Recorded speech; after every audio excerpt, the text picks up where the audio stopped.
ఈరోజే ఆషాఢ శుక్రవారం, పైగా విధియ తిథితో కలిసి వచ్చింది.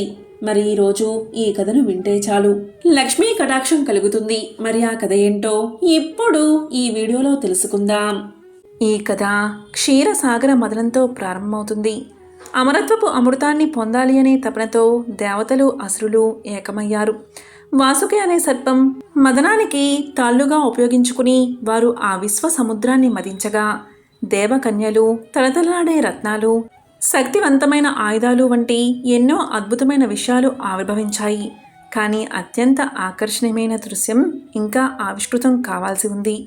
తామర పువ్వు వికసిస్తుంది, లక్ష్మి ఉద్భవిస్తుంది. సముద్రపు అగాధాల నుంచి ఒక అద్భుతమైన తామర పువ్వు మొగ్గ తొడిగి వికసించి అలౌకికమైన కాంతిని వెదజల్లింది. దాని రేకులపై అసమాన సౌందర్య స్వరూపమైన లక్ష్మీదేవి సుందరంగా కొలువై ఉంది. దివ్యమైన ఆభరణాలతో అలంకరించబడి తలదల్లాడే పట్టు వస్త్రాలను ధరించిన ఆమె దివ్యరూపం చూసిన వారందరినీ మంత్రముగ్ధుల్ని చేసింది. ఆమె ఉనికి మాత్రమే శ్రేయస్సు, అదృష్టం మరియు శుభప్రదమైన తేజస్సును వెదజిల్లింది. దేవతలు లక్ష్మీదేవి తేజస్సు చూసి ఆశ్చర్యపోతూ ఉండగా ఆమెను తమ భర్తగా పిలవడానికి ఎవరు అర్హులు అనే ప్రశ్న తలెత్తింది. హిందూ సాంప్రదాయంలో వరుల సమూహం నుండి ఒక స్త్రీ తన భర్తను ఎంచుకునే వేడుక అయిన స్వయంవరమే ఎంచుకోబడిన మార్గం. లక్ష్మీదేవి ఆశీర్వాదం కోసం ఆరాటపడుతున్న దేవతలు, అసురులు ఇద్దరూ ఆ వేడుక కోసం ఆసక్తిగా ఎదురుచూశారు. సమావేశమైన వరులలో సంరక్షక దేవుడైన విష్ణుమూర్తి కూడా ఉన్నారు. తన ప్రశాంత స్వభావానికి, అచంచలమైన ధర్మానికి మరియు ధర్మాన్ని నిలబెట్టడంలో అచంచలమైన నిబద్ధతకు ప్రసిద్ధి చెందిన విష్ణువు ఒక విభిన్నమైన ఆకర్షణని వెదజల్లాడు. ఆయన అధికారం లేదా సంపద యొక్క ఆకర్షణ కోసం అక్కడ లేరు, కానీ సాక్షాత్తు శ్రేయస్సుకు ప్రతిరూపమైన ఆ దైవంతో ఒక నిజమైన అనుబంధం కోసం ఉన్నారు. స్వయంవర కార్యక్రమం ప్రారంభమైంది. లక్ష్మీ దృష్టిని ఆకర్షించడానికి ప్రతి వరుడు ముందుకు వచ్చాడు. కానీ ఆమె చూపు ఒక్కరిపైనే నిలిచిపోయింది. ఆయనే విష్ణుమూర్తి. ఆమె వరుల మధ్య హుందాగా నడుస్తూ వెళ్తూ ఉండగా విష్ణువు వైపు ఒక్క చూపు చూడగానే తన ఎంపిక ఖరారైంది. ఆమె మృదువైన చిరునవ్వుతో తన ఎంపికకు చిహ్నంగా ఒక దివ్య పుష్పమాలను ఆయన మెడలో వేసింది. ఆకాశం ఆనంద సంబరాలతో ఉప్పొంగింది. సృష్టికర్త అయిన బ్రహ్మదేవుడు ఆ వైభవోపేతమైన వివాహ వేడుకను నిర్వహించాడు. దేవతలు మరియు దివ్యజీవులు నూతన వధూవరులపై ఆశీస్సులు కురిపించారు. సాటిలేని వైభవంతో కూడిన ఆ దివ్య వివాహం ఒక దైవిక బంధానికి నాంది పలికింది. ఒకసారి నారదుడు శ్రీ మహావిష్ణువు దర్శనార్థం వైకుంఠానికి వెళ్ళినప్పుడు స్వామివారు నిద్రలో ఉన్నారని చూసి అక్కడే వేచి ఉండడం సముచితంగా భావిస్తాడు.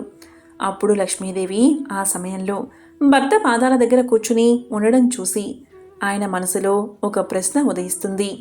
అమ్మవారు ఎప్పుడు శ్రీహరి పాదాల దగ్గర ఎందుకు కూర్చుంటారు?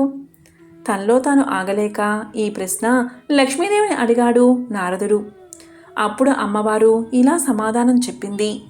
పురుషులకు కాళ్ళ వేలి నుంచి మోకాళ్ళ వరకు ఉన్న భాగం శని, స్త్రీల వేళ్ల కొనల నుంచి అరచేయి వరకు ఉన్న భాగం శుక్రుడిది. భార్య భర్త కాలు పట్టడం ద్వారా శనిపై శుక్రుడి ప్రభావం పడి శని ప్రభావం తగ్గుతుంది. ఆ ఇల్లు సకల సంపదలకు నిలయంగా మారుతుంది. అన్యోన్య దాంపత్యం, ప్రశాంతత లభిస్తుందని చెబుతూ ఉంటారు. భార్య తన భర్త పాదాలు నొక్కినప్పుడు గ్రహాల చెడు ప్రభావాలను నివారించడంతో పాటు సంపద కూడా సిద్ధిస్తుంది అని చెప్పి లక్ష్మీదేవి నారదుడికి సమాధానం చెప్పింది. శ్రీ శుక్రవార లక్ష్మీ కథ. పూర్వకాలంలో సుమేధుడు అనే బ్రాహ్మణుడికి 7 కొడుకులు ఉండేవారు. వారందరికీ వివాహాలు జరిగి భార్యలు కాపురాలకు రావడం వల్ల వేరింట కాపురాలు చేస్తూ ఉన్నారు. ఒకరోజు పొద్దుట శుక్రవారపు మహాలక్ష్మి లోక సంచారం చేస్తూ ఆ బ్రాహ్మణుడి కోడళ్ల ఇంటికి వెళ్ళింది. ఒక కోడలు పొద్దుటే పిల్లలకు భోజనం పెట్టి తాను కూడా తింటూ ఉంది. ఇది చూసి శ్రీ శుక్రవారపు మహాలక్ష్మి ఎంతో బాధపడింది. ఇంకొక కోడలు పాచి వాకిటిలో పేడ వేసుకుంటూ ఉంది. మరొక కోడలు పాత గుడ్డలను పెడుతూ ఉన్నది. మరొక కోడలు పాచి వాకిటలో వడ్లు దంపుతూ ఉన్నది. మరొక కోడలు పాచి వాకిలి అందే పిల్లలకు తలంటి తాను కూడా తలంటుకుంటూ ఉంది. ఈ విధంగా 6 కోడళ్ళు చేయడం చూసి శుక్రవారపు మహాలక్ష్మి వారి ఇళ్లకు వెళ్ళక పెద్ద కోడలు ఇంటికే వచ్చింది. పెద్ద కోడలు ఆ సమయంలో ఇల్లు అలుక్కుని వాకిట కల్లాపు చల్లి స్నానం చేసి పసుపు రాసుకుని బొట్టు పెట్టుకుని కట్టుకున్న బట్ట భర్తకు ఇచ్చి తాను తలుపు వెనుక కూర్చుని ఉన్నది. అక్కడగల శుభ్రతకు మెచ్చుకున్న శుక్రవారపు మహాలక్ష్మి అరుగు మీద కూర్చుని ఇలా పలికింది. అమ్మాయి, బయటకి ఒకసారి రావమ్మా అని పలికింది. దానికి పెద్ద కోడలు లోపల నుంచి ఇలా సమాధానం చెప్పింది. అమ్మా, నేను రావడానికి వీలులేదు. మేము చాలా పేదవారం. మాకు ఒకటే బట్ట ఉండడం వల్ల దానిని నా భర్తకు ఇచ్చి యాయావారానికి పంపాను. నా భర్త వచ్చే వరకు నేను ఇక్కడే కూర్చుంటాను అని సమాధానం చెప్పింది. అప్పుడు శుక్రవారపు మహాలక్ష్మి తన బట్టలో సగం ఆమెకు కట్టబెట్టి తనకు ఒక సోలెడు బియ్యం వార్చి పెట్టమని కోరింది. అందుకు పెద్ద కోడలు ఎంతో బాధపడి, అమ్మా, నా భర్త వచ్చే వరకు ఇంట బియ్యం ఉండవని సమాధానం చెప్పింది. అప్పుడు శుక్రవారపు మహాలక్ష్మి ఇలా పలికింది. అమ్మా, నీవు శుక్రవారపు మహాలక్ష్మి మా ఇంటికి వచ్చింది. ఆమెకు ఈ సరుకులు కావాలని వర్తకులకు చెప్పి కావలసినవి తెచ్చుకోమని చెప్పి ఆ బ్రాహ్మణ స్త్రీని పంపించింది. దాంతో పెద్ద కోడలు శుక్రవారపు మహాలక్ష్మి చెప్పిన ప్రకారం కోమటి ఇంటికి వెళ్ళి తన ఇంటికి శుక్రవారపు మహాలక్ష్మి వచ్చిందని తెలిపి పప్పు, బియ్యం, మిగతా వంటకు కావలసిన పదార్థాలన్నీ ఇమ్మని కోరగా అతడు వాటన్నిటినీ ఇచ్చాడు. తరువాత పెద్ద కోడలు శుక్రవారపు మహాలక్ష్మి చెప్పిందని తెలుగువాని దగ్గరకు వెళ్ళి మా ఇంటికి శుక్రవారపు మహాలక్ష్మి వచ్చింది. ఆమెకు ఈ పదార్థాలు కావాలని తెలుగులవాణ్ణి కోరగా తెలుగులవాడు తెలగపిండిని, నూనెను ఇచ్చాడు. ఆ తరువాత పెద్ద కోడలు కంచెల దగ్గరకు వెళ్ళి కంచెల దగ్గర శుక్రవారపు మహాలక్ష్మి మా ఇంటికి వచ్చింది. ఆమెకు ఈ పదార్థాలు కావాలని కోరగా కంచరి ఇంటి దగ్గర పాత్ర సామాగ్రిని ఇచ్చాడు. తరువాత పెద్ద కోడలు సాలివాని దగ్గరకు వెళ్ళి మా ఇంటికి శుక్రవారపు మహాలక్ష్మి వచ్చింది. ఆమెకు ఈ పదార్థాలు కావాలని కోరగా సాలివాడు మంచి మంచి బట్టలను పెద్ద కోడలకు అందజేశాడు. దాంతో పెద్ద కోడలు ఇంటికి వెళ్ళి 4 పిండి వంటలతో అవకాయ పచ్చలతో శుక్రవారపు మహాలక్ష్మికి వడ్డించింది. అంతలో ఆమె భర్త ఎడమూట పెడమూటలతో సంతోషంగా ఇంటికి వచ్చాడు. ఆ రోజు అతనికి సంతృప్తికరంగా యాయావారం దొరికింది. అతనికి పెద్ద కోడలు భోజనం వడ్డించగా దాన్ని పోంచేసి ఇవి ఎక్కడి నుంచి వచ్చాయి అని అడిగాడు. ఆమె తమ గృహానికి శుక్రవారపు మహాలక్ష్మి వచ్చిందని తెలియజేసింది. అంతలో శుక్రవారపు మహాలక్ష్మి తానింక వెళ్తాను అని చెప్పగా పెద్ద కోడలు అమ్మా, ఈరోజు రాత్రి భోజనం చేసి వెళ్దూగాని అని కోరింది. దానికి శుక్రవారపు మహాలక్ష్మి అంగీకరించి రాత్రి భోజనమైన తర్వాత నేను వెళ్తాను అని చెప్పగా అప్పుడా బ్రాహ్మణ స్త్రీ, అమ్మా, ఇంత చీకట్లో ఎక్కడికి వెళ్తావు? రేపటి ఉదయమే వెళ్దూగానిలే అని పలకగాని దానికి శుక్రవారపు మహాలక్ష్మి సమ్మతించి నిద్రపోయి కొంత రాత్రికి లేచి తనకు కడుపు నొప్పుగా ఉన్నదని తెలియచేసింది. బయటికి వెళ్లి వస్తానని చెప్పగా అందుక బ్రాహ్మణ స్త్రీ చీకటిలో వీధిలోకి వెళ్లవద్దు అని ఓ మూలన కూర్చోమని చెప్పింది. మహాలక్ష్మి అదేవిధంగా 4 మూలలోనూ కూర్చుని తెల్లవారే వేళకు మాయమైపోయింది. ఆ బ్రాహ్మణ స్త్రీ నిద్ర మేల్కోగాని ఇల్లు బాగు చేయడానికి చీపుర్ని చేతబట్టి గది యొక్క 4 మూలలా చూసింది. 4 మూలల్లోనూ 4 బంగారు కుప్పలు ఉండడం చూసి ఆమె ఎంతో ఆనందం చెంది భర్తకు ఆ విషయాన్ని తెలియజేసింది. అప్పుడు భర్త తమ ఇంటికి వచ్చిందని సాక్షాత్తు మహాలక్ష్మీదేవే అని భావించి తమపై ఆమె చూపిన దయను తలుచుకుని ఎంతో సంతోషంతో భార్యతో కలిసి శుక్రవార నోమును నోయించుకుని భాగ్యాలను బడసి భక్తి విడువక సంతోషంగా కాలాన్ని గడిపాడు. ఇదే శ్రీ శుక్రవారపు లక్ష్మీ కథ. ఎవరైతే ఈ కథను భక్తి శ్రద్ధలతో వింటారో లేక చదువుతారో వారికి దరిద్ర బాధలు తొలగి సకల ఐశ్వర్యాలు కలుగుతాయి. ధనం మూలం ఇదం జగత్ అనేది అందరికీ తెలిసిన విషయమే. జీవ సమస్తానికి ధనమే మూలం. ధనం లేకపోతే ఆహారం లభించదు. కాబట్టి అలాంటి ధనానికై ఎల్లరూ శ్రీ ధనలక్ష్మీదేవిని ఆరాధించాలి. ఆమె దయకలవాడే కలవాడు. ఆమె దయలేనివాడు లేనివారిలోని లెక్క. ధనం చాలా విలువైనది. ఇది అందరికీ తెలిసిన విషయమే. కాబట్టి ధన ప్రాప్తికై శ్రీ మహాలక్ష్మీదేవిని ఆరాధించాలి. ధనాది దేవత అయిన ఆ శ్రీ ధనలక్ష్మీదేవిని ఆరాధించి ఆమె అనుగ్రహాన్ని పొందాలి. ఆ అమ్మ దయకు పాత్రులై ధనవంతులైన అసంఖ్యాక భక్తులలో ఒకరిద్దరి విషయాలు ఇప్పుడు తెలుసుకుందాం. అదే సమాధి కథ. పూర్వం సమాధి అని ఒక వైశ్యుడు ఉండేవాడు. అతడు విపరీతంగా ధనాన్ని సంపాదించాడు. దానితో అతనికి ధన గర్వం వచ్చింది. కొత్తలో అంతా లక్ష్మీ కటాక్షమే అనేవాడు అతను. రాను రాను దేవుడా లేక దెయ్యమా, నా తెలివితేటలతోనూ బోలెడు పెట్టుబడితోనూ వ్యాపారం చేశాను, అందుకే సంపాదించాను, అంతా నా గొప్పతనమే అండం మొదలుపెట్టాడు. హితవు చెప్పేవారిని కసిరేవాడు. తనకు వంత పాడేవారిని చేరదీసేవాడు. అలా అతని చెంత చేరిన భజనపరులందరూ కూడా అతని వద్ద ధనం తీసుకుంటూ ఉండేవారు. అందుకుగాను వారా సమాధితో కలిసి దైవ దూషణలు కూడా చేస్తూ ఉండేవారు. తద్వారా వారి వద్ద డబ్బు నిలిచేది కాదు. సమాధి వారికి ఎంత ఇచ్చినా అదంతా ఏదోలాగా ఖర్చయిపోతూ ఉండేది. పనికిమాలిన వారికి అనవసరపు ఖర్చులకు డబ్బు ఇచ్చి ఇచ్చి అవసరానికి డబ్బు లేక డాబోసరికి తన పలుకుబడిపై అప్పులు చేసి చేసి అవి తీర్చలేక సమాధి దరిద్రుడైపోయాడు. అతడు పెద్దలను ఆశ్రయించాడు. అప్పుడు పెద్దలు ఇలా పలికారు: దైవమున ఏమున్నది, అంతా నీ గొప్పే అన్నావు కదా, నీ గొప్ప నీవే చూసుకో, ఇక్కడి నుంచి వెళ్ళిపో అని తరిమేశారు. మరికొద్ది కాలానికి కొడుకులు తిరగబడ్డారు. అప్పులవారు అల్లరి చేయడం మొదలుపెట్టారు. గొప్ప దరిద్రం కలిగినది. చివరికి భార్య కూడా ఎదురు తిరిగినది.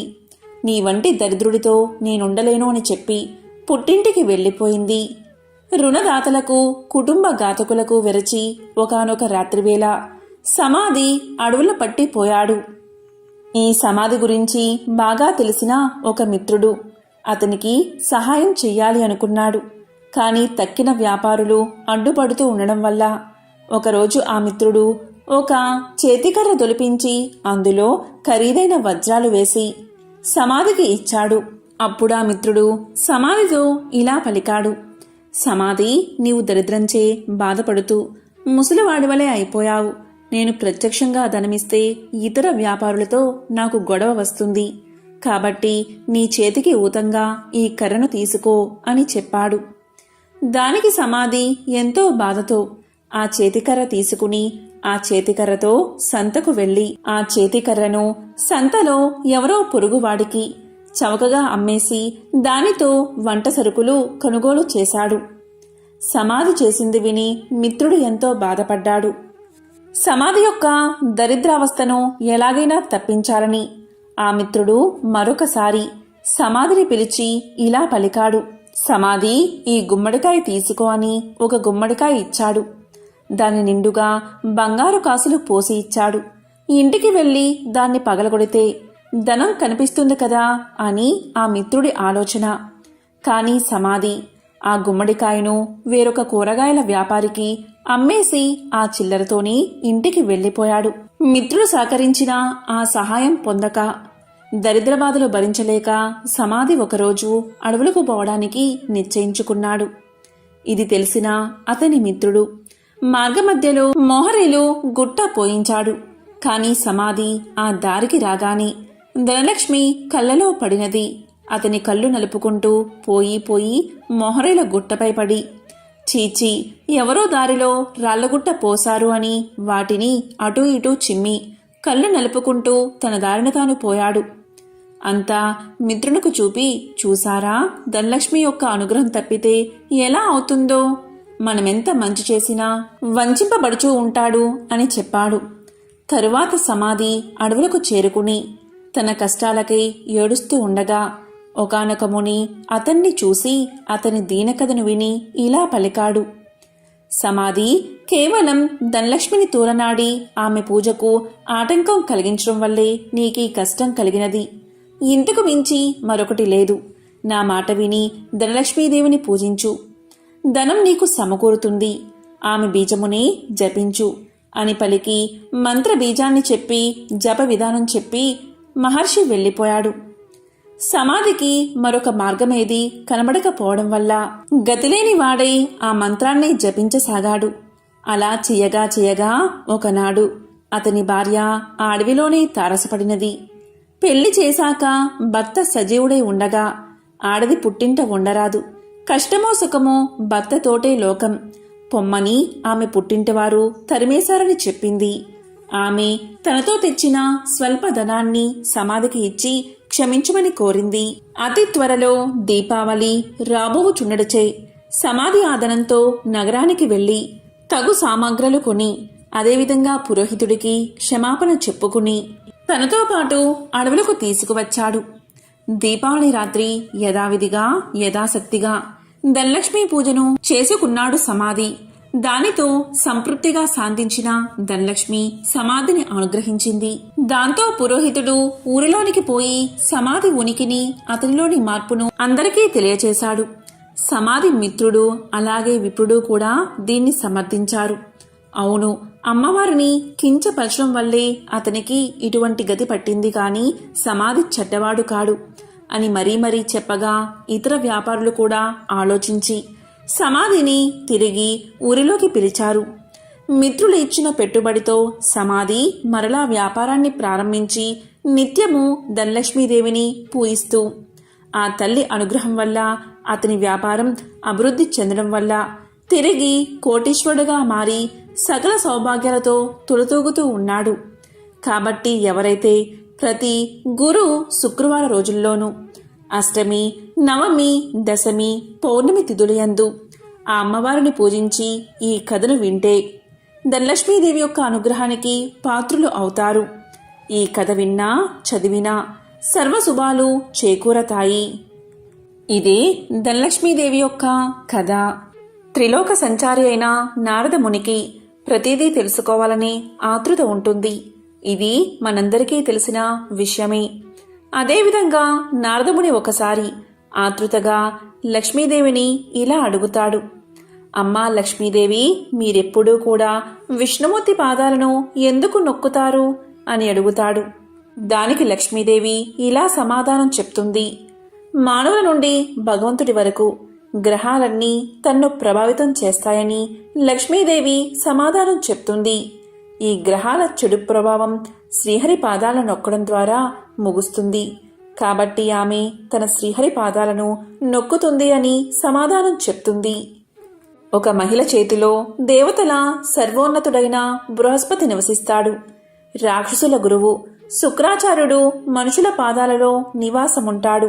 భార్య తన భర్త పాదాలను నొక్కినప్పుడు గ్రహాల యొక్క చెడు ప్రభావాలను నివారించడంతో పాటు సంపద కూడా వృద్ధి అవుతుందని లక్ష్మీదేవి విష్ణు పాదాలను నొక్కడానికి కారణమని ఆమె ఎంతో సులువుగా నారదుడికి సమాధానం చెప్తుంది.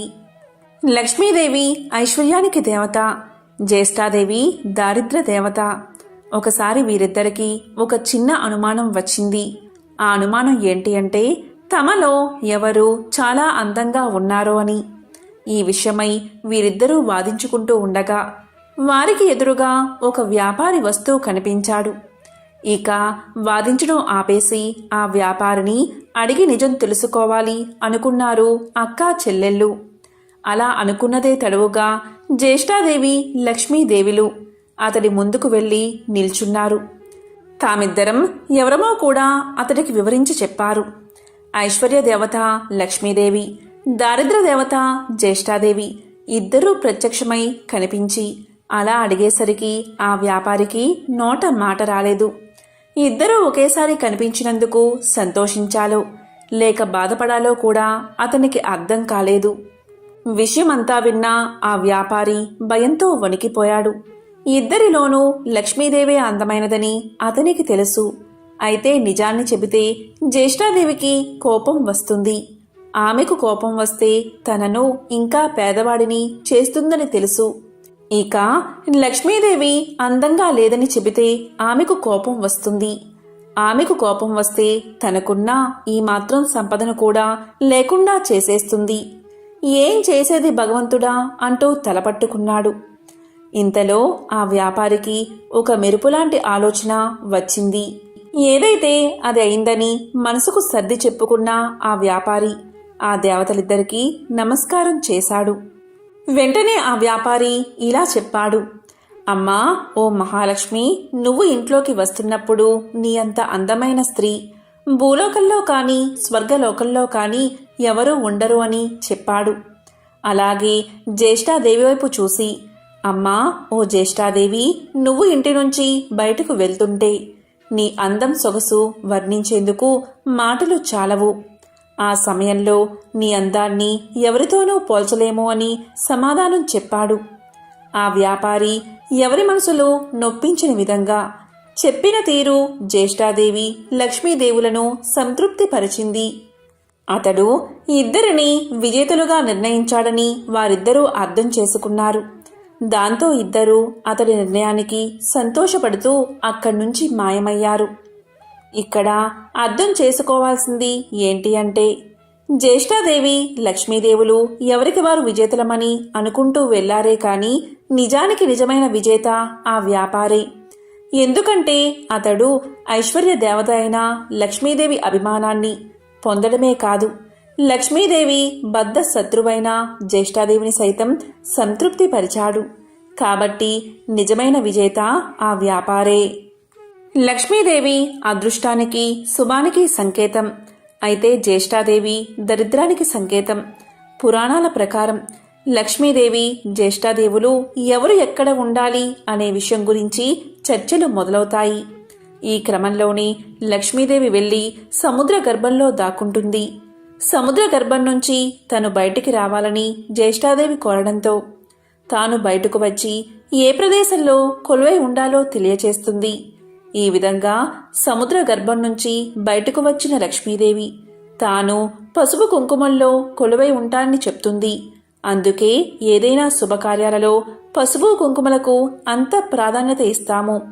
పెళ్లి పత్రికలకు కూడా పసుపు కుంకుమ రాయడం వల్ల సాక్షాత్తు లక్ష్మీదేవిని ఆహ్వానించినట్లు.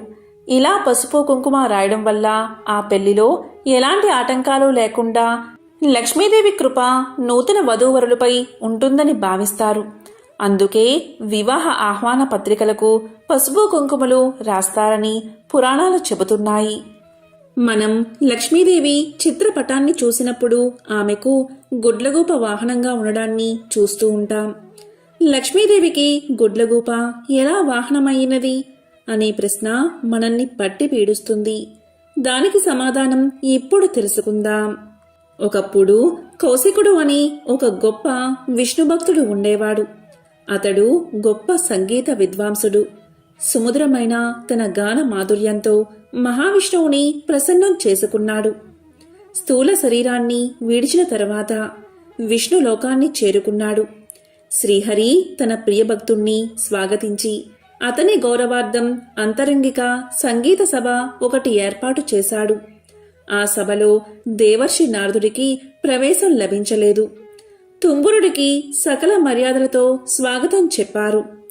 తనకు ప్రవేశం లేకపోవడం అటుంచి తన ప్రత్యర్థి అయిన తుంబురుడికి స్వాగత సత్కార్యాలు లభించడం చూసిన నారదుడు ఎంతో మండిపడ్డాడు. అయినా తమాయించుకుని లక్ష్మీదేవి మందిరంలోంచి లోనికి పోవడానికి ప్రయత్నం చేశాడు. అక్కడ కూడా లక్ష్మీదేవి యొక్క చెలికత్తెలు నారదుడికి అడ్డుపడ్డారు. దానితో ఎంతో కోపగించిన నారదుడు మహాలక్ష్మిని శపించాడు. అది తెలిసిన వెంటనే లక్ష్మీనారాయణులు నారదుని ముందు ప్రత్యక్షం అయ్యారు. తమను మన్నించమని వేడుకున్నారు. అప్పటికి నారదుడి కోపం శాంతించింది. తన తొందరపాటుకు పశ్చాత్తాపం మొదలైనది. శరీరమంతా చెమటలు పట్టాయి.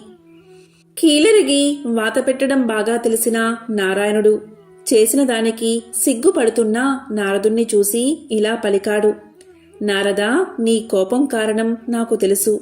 నిజానికి భక్తి జ్ఞానములయందు శీలవర్తములయందు తుంబురుడు నీకన్నా కపటి కాడు, గర్విష్ఠుడు కాడు. కపట భక్తిని ప్రదర్శించేవారు ఎన్ని తీర్థాలు సేవించినప్పటికీ వ్యర్థం. భక్తి శ్రద్ధలతో నన్ను కొలిచేవారికి అవశ్యం వశుడనే. సంగీతం చేత నన్ను చేరవచ్చునని చాటి చెప్పడానికే కౌశిక తుంబురను నేను సత్కరించాను. నీ శాపానికి ఏమీ బాధపడకు, లోకహితమే జరుగుతుంది, చింతించవద్దు అని చెప్పాడు నారాయణుడు. నారదునికి అప్పటికి జ్ఞానోదయమైనది. ఓ దేవదేవా, నా తప్పులను క్షమించు, అవివేకి వలె ప్రవర్తించాను, నన్ను కాపాడు. తుంబురా కౌశికుల వలె సంగీతంలో మేటినైతే ఇంతటి విపరీతం జరిగి ఉండేది కాదు కదా అంటూ కట్టెలు తెంచుకుని ప్రవహిస్తున్న కన్నీటి వరద మధ్య నారదుడు నారాయణుడి పాదాల మీద పడ్డాడు. భక్తుని పశ్చాత్తాపం భగవంతుడి హృదయాన్ని కరిగించింది. తన దివ్య హస్తాలతో నారదుణ్ణి పైకి లేపాడు నారాయణుడు. ధైర్యాన్ని చెప్పాడు. సంగీతం నేర్చుకోవాలన్న కుతూహలం నిజంగా ఉంటే తాను చెప్పినట్లు చెయ్యమన్నాడు. ఉత్తరాన మానస సరోవరానికి అవతల ఒక పర్వత శిఖరముంది. దానిమీద ఒక దివాంతం ఉంది. ఆ ఉలూకాపతికి శుశ్రూష చేసి సంగీతంలో మేటివి కమ్మని దీవించాడు నారాయణుడు. దీంతో నారదుడు శ్రీమన్నారాయణుడికి కృతజ్ఞతలు ప్రకటిస్తూ చేతులు జోడించిన నారదుడు సెలవు పుచ్చుకున్నాడు. వెంటనే మనోవేగంతో మానస సరోవరం చేరుకున్నాడు.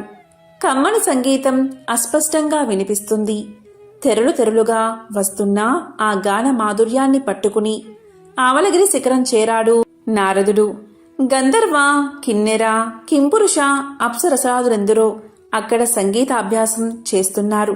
వారి మధ్య గురుపీఠం మీద దివ్యకాంతులతో ప్రకాశిస్తున్న గానబంధు నారదుణ్ణి చూడగానే వినయంతో ఆసనం దిగి ఎదురు వెళ్లాడు. ఆనందంగా ఆసనం చూపి కుశల ప్రశ్నలు వేశాడు. ఎందుకు వచ్చాడో కారణం చెప్పమని ప్రార్థించాడు. నారదుడు గానబంధు వినయానికి, సంగీత పాఠవానికి ఆశ్చర్యపోయాడు. తనకు తెలియని ఈ సంగీతవేత్త ఎవరని ఆలోచనలో పడ్డాడు. అతడు ఎవరైతేనేం, తనకు కావలసినది సంగీత విద్య. ఉలూకాపతికి నమస్కారం చేసి జపతపాదులకు సాధ్యం కాని శ్రీహరిని తుంబుర కౌశికులు గాన మాధుర్యంతో వశం చేసుకున్నారని, తనకు అలాంటి దివ్యగాన విద్యను ప్రసాదించమని వేడుకున్నాడు. గానబంధు అంటే ఉలూకాపతి. నారదుడి ఆంతర్యం గ్రహించి ముందు తానెవరో వివరించసాగాడు. ఓ నారద మహర్షి, నేను చెప్పేది శ్రద్ధగా వినండి. పూర్వం భువనేశుడు అనే రాజు ఉండేవాడు. అతడు చాలా జాలిగుండె కలవాడు, ధర్మవర్తనుడు. సంప్రదాయానుసారం ధర్మకార్యాలన్నీ క్రమం తప్పకుండా నిర్వహించేవాడు. అటువంటి ఉత్తమ పాలకుడు సంగీతాన్ని మాత్రం నిషేధించాడు.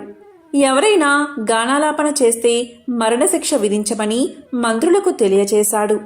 భగవంతుణ్ణి కూడా భక్తి గీతాలతో స్తుతించకూడదని చాటింపు వేయించాడు. ఒకరోజు హరిమిత్రుడు అనే భక్తుడు రాజు ఆజ్ఞను మర్చిపోయి భగవంతుణ్ణి కీర్తిస్తూ గానం చేశాడు. ఆ గాన మాధుర్యంలో మునిగిపోయిన ప్రజలు కూడా పాడకూడదు అన్న విషయాన్ని మర్చిపోయారు. వెంటనే రాజభటులు వచ్చారు. హరిమిత్రుణ్ణి రాజు ముందు నిలబెట్టారు. రాజు ఆలోచించాడు. పాడినవాడు బ్రాహ్మణుడు. బ్రహ్మహత్య మహాపాపం, మరణశిక్షతో సమానమైనది రాజ్య బహిష్కరణ. ఇలా ఆలోచించి హరిమిత్రుడి సంపదనంతా స్వాధీనం చేసుకుని రాజ్యం నుంచి వెళ్ళగొట్టాడు రాజు. కాలచక్రం తిరగడం మానదు కదా. కొంతకాలానికి రాజు మరణించాడు. పుట్టిన ప్రతి ప్రాణి గిట్టక తప్పదు. అలాగే గిట్టిన ప్రాణి కూడా పుట్టక తప్పదు. నరుడిగా మరణించిన రాజు గుడ్లగోపగా జన్మించాడు.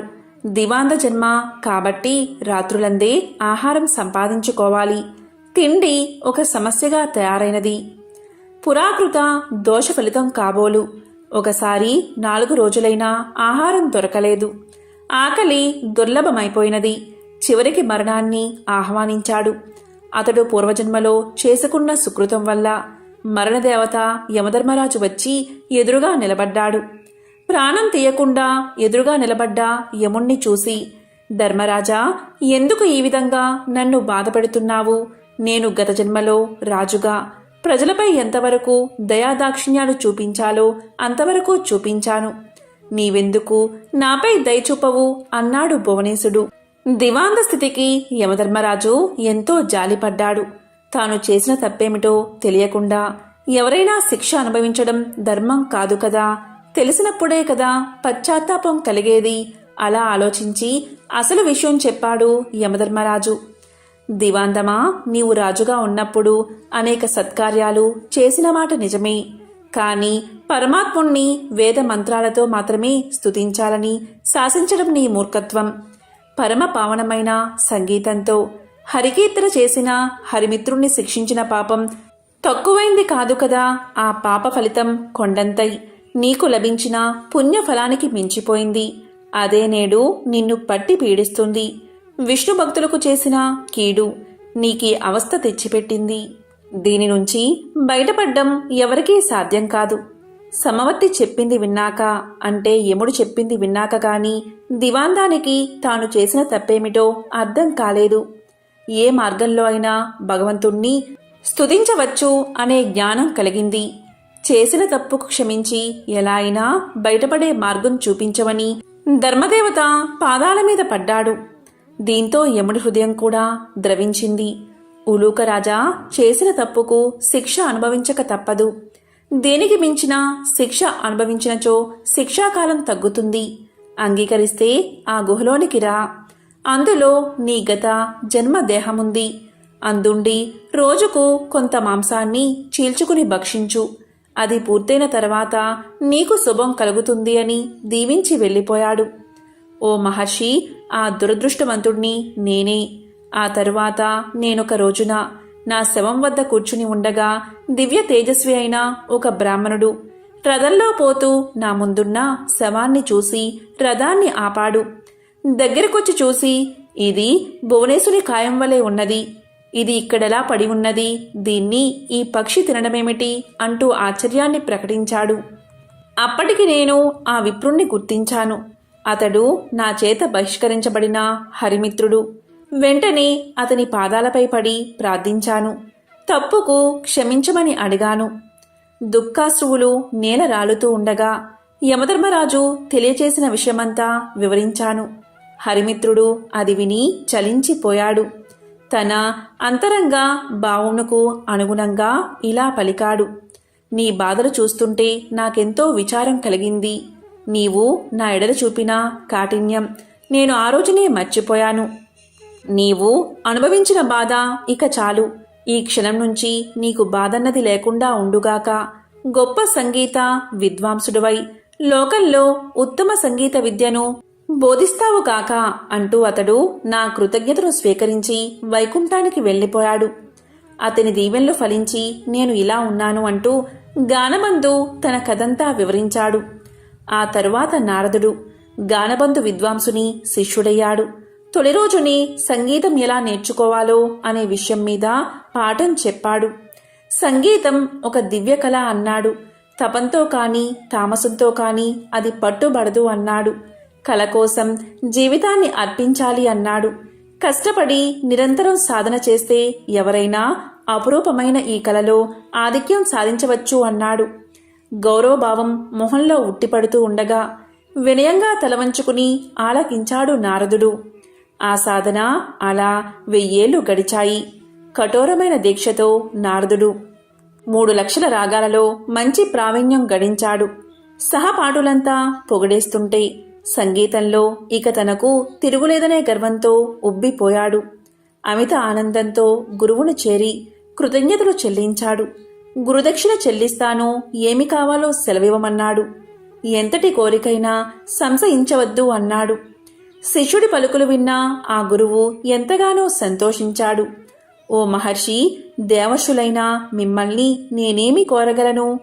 దివాందమునకు కావలసిన అవసరాలు ఏముంటాయి? శిష్యుడివి అయినందున ఏదో ఒకటి కోరుకోక తప్పదు.